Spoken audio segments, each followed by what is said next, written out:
Welcome back, students. Now I have opened page number 23. Okay, the very next page from the previous lecture. Here the phenomenon is of transpiration. TRAN is trans, PIRATION, piration, transpiration. First of all, you must know transpiration क्या होती है. Transpiration एक ऐसा process होता है जिसमें plants जो हैं उनकी सरफेस से वाटर जो है वो निकलता जाता है. ठीक है, वो वाटर जब हम कहते हैं कि बहुत गर्मी है और गर्मियों में पौधों को पानी ज़्यादा चाहिए, तो पौधों को पानी क्यों ज़्यादा चाहिए? उन्हें क्या हो रहा है? क्यों उन्हें किस लिए पानी ज़्यादा चाहिए? उन्हें पानी इसलिए ज़्यादा चाहिए क्योंकि सनलाइट होती है. सनलाइट जो है वो हीट प्रोड्यूस करती है. जो प्लांट्स हैं, हीट की वजह से उनमें से वाटर बाहर निकलना शुरू होता है. ठीक है, अब प्लांट्स में वाटर कहाँ से बाहर निकलता है? प्लांट्स में जो है उनका लीफ होता है. लीफ में छोटे छोटे पोर्स होते हैं, छोटे छोटे सुराख होते हैं. ठीक है, उन्हें हम क्या कहते हैं? स्टोमेटा. ये आप लोगों का वर्ड लिखा हुआ है STOMATA, स्टोमेटा.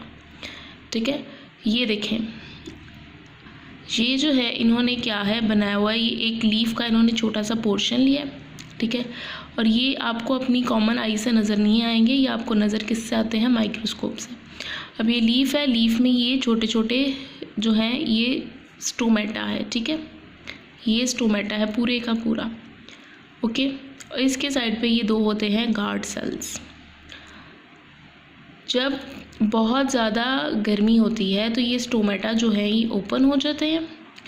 ठीक है, बहुत ज़्यादा गर्मी हो, प्लांट को थोड़ी सी ऐसी रिक्वायरमेंट चाहिए कि प्लांट बॉडी जो है वो थोड़ा सा वाटर लूज़ कर सके, ताकि उसकी एक्सटर्नल इन्वायरमेंट जो है वो एक्सटर्नल इन्वायरमेंट की वजह से जो कि हॉट है, उस एक्सटर्नल इन्वायरमेंट की वजह से जो प्लांट है वो थोड़ा सा कूल डाउन हो. तो अब क्या होंगे? ये स्टोमेटा ओपन कर जाएंगे. जब स्टोमेटा ओपन होगा तो ये अंदर से पोर खुल जाएगा, होल जो है जो सुराख है वो खुल जाएगा और यहाँ से पानी बाहर निकल आएगा. ये प्रोसेस जो है ये कहलाता है transpiration. Okay, transpiration is a process by which a plant loses water from its leaves into the surrounding air. I have explained all this. Okay, अब क्या होता है? The water evaporates from cell inside the leaf. Leaf के अंदर से water जो है वो वेपोरेट कर जाएगा. वाटर वेपर्स कहाँ जाते हैं? Water vapours then pass out of the leaf mainly through tiny holes called stomata. मैंने आपको बताया कि प्लांट के लीफ में छोटे छोटे सुराख होते हैं, होल्स होते हैं, उनको क्या कहते हैं? स्टोमेटा. और ये स्टोमेटा जो हैं ये हमें माइक्रोस्कोप से ही नज़र आते हैं, वैसे नज़र नहीं आते. और स्टोमेटा कहाँ होते हैं? जो हमारा लीफ है उसकी नीचे वाली साइड पे. ओके, उसकी जो बॉटम वाली साइड है उसके ऊपर जो है वो स्टोमेटा होते हैं. अब पॉइंट ये है कि जो स्टोमेटा है या जो ट्रांसपायरेशन का प्रोसेस है वो कब ज़्यादा होता है, किस तरह से ट्रांसपायरेशन जो है वो इफ़ेक्ट कर रही होती है. ओके, तो अब ये क्या है? What affects the speed of transpiration. Transpiration को कौन कौन सी चीज़ें जो इफेक्ट करती है, उसमें सबसे पहले क्या है? टेम्परेचर. वार्म डेज़ में जब बहुत ज़्यादा गर्मी होती है तो ट्रांसपायरेशन का जो प्रोसेस होता है वो ज़्यादा हो जाता है. ठीक है, ज़्यादा वाटर एवेपोरेट होता है. मैंने आपको भी पीछे बताया है कि क्यों ज़्यादा होगा, किस लिए प्लांट को ज़रूरत है वाटर को एवेपोरेट करने की, लेकिन उतना ही ज़्यादा हमने प्लांट को वाटर फिर देना भी होता है. उसके बाद वाइंड है. वाइंड, जब वाइंडी डेज़ हों तो जो वाटर वेपर्स हैं वो क्या हैं? वाटर प्रोड्यूस हो रहा होता है थोड़ी थोड़ी क्वांटिटी में. जो वाटर प्रोड्यूस होता है वो हवा जो चल रही होती है वो वाटर वेपर्स को अपने साथ ले जाती है. प्लांट की लीफ की सरफेस पे वाटर नहीं रहता. जब उसकी सरफेस पर वाटर नहीं रहता ना, तो जो वाटर प्लांट है वो खुद को ज़रा ड्राई ड्राई फील करता है, वो और वाटर निकालेगा. ठीक है, तो जब वाइंडी डेज होते हैं, बहुत ज़्यादा हवा चल रही होती है, तो जो वाटर वेपर्स हैं will be blown away as it comes out through the stomata.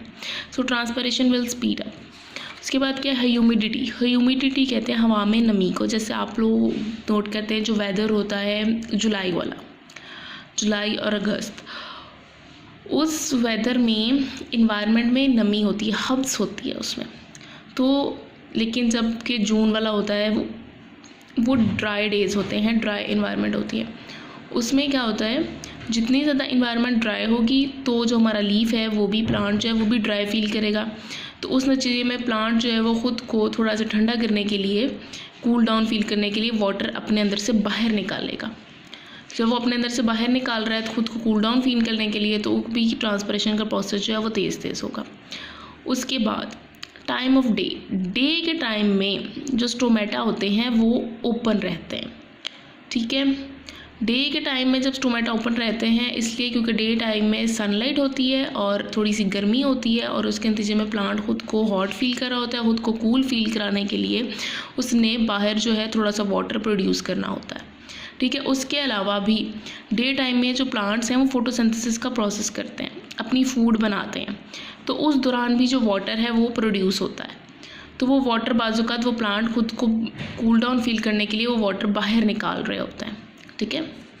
Plant में वाटर जो है वो आप उन्हें देते हैं, वहाँ से आता है। उसके अलावा प्लांट अपनी फूड बनाते बनाते ये जो है उस दौरान भी थोड़ी से वेपर जो है वो प्रोड्यूस करता है। तो ये रीज़न्स हैं या ये इफ़ेक्ट्स हैं जो ट्रांसपायरेशन को इंक्रीज़ करते हैं या फिर डिक्रीज़ कर सकते हैं। अगर ह्यूमिडिटी जो है वो इन्वायरमेंट में ज़्यादा होगी, नमी होगी, तो उस नतीजे में वाटर वेपर्स जो हैं वो ज़्यादा प्रोड्यूस होंगे, ट्रांसपायरेशन कम होगी।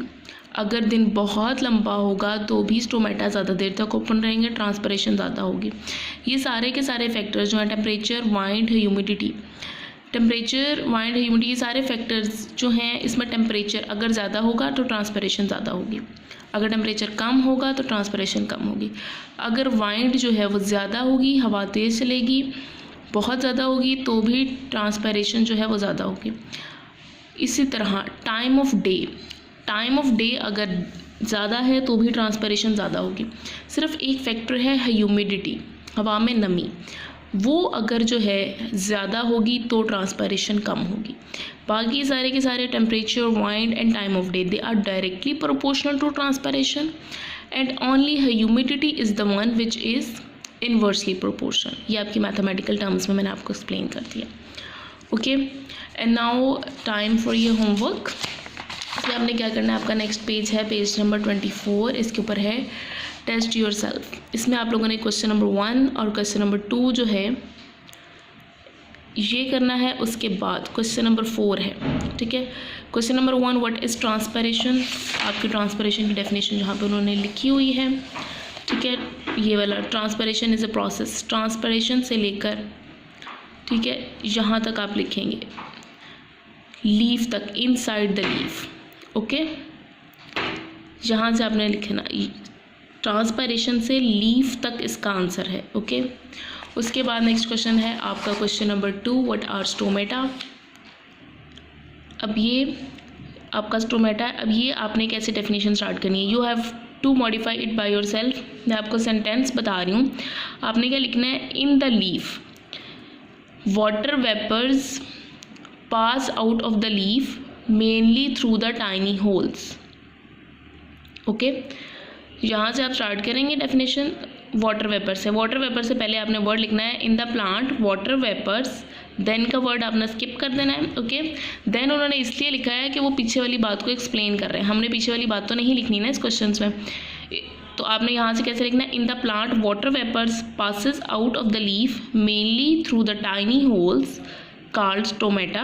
Stomata are the mainly found on the lower side of the leaf. Okay, यहाँ तक इसका आंसर है, लीफ तक। वाटर वेपर से पहले आपने वर्ड लिखना है इन द प्लांट, और यहाँ पर देन का वर्ड स्किप कर देना है, ओके।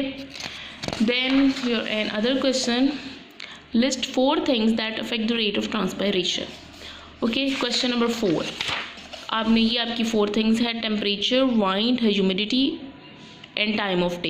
ये जैसे इन्होंने पॉइंट्स में लिखा है 1 2 3 करके, आपने भी ऐसे ही पॉइंट्स में लिखना है, और ये आगे वाले नहीं लिखना, सिर्फ आपने नेम्स लिखने हैं। लिखना है 1 टेम्परेचर, बस इतना टेम्परेचर लिखना है, इसके आगे ये 2 लाइन्स नहीं लिखनी। उसके बाद वाइंड, बस। उसके बाद इसी तरह 3rd पॉइंट लिखना है आपने ह्यूमिडिटी, ये आगे सेंटेंसेस नहीं लिखने, सिर्फ ये वर्ड्स आपने लिखने जो इस डैश से पहले पहले हैं, ओके, ठीक है। ये 3 क्वेश्चन हैं जो कि आपके इस टॉपिक से रेलिवेंट है। क्वेश्चन नंबर 1, क्वेश्चन नंबर 2 जितना मैंने बताया और जिस तरह बताया उसी तरह ही आंसर लिखना है। Question number 1, question number 2 and question number 4, it's your homework, okay. तो आज हमने 2 टॉपिक्स पढ़े हैं, ठीक है। एक ऑस्मोसिस और एक ट्रांसपायरेशन। ऑस्मोसिस के टॉपिक्स के होमवर्क से रेलिवेंट और उससे रेलिवेंट वीडियो प्रीवियस देखें, और ये अब वाले में हमने ट्रांसपायरेशन और इसके इफ़ेक्ट्स को स्टडी किया है। Okay, so for today's lecture it's an end. Stay home, stay safe, अल्लाह हाफ़िज़।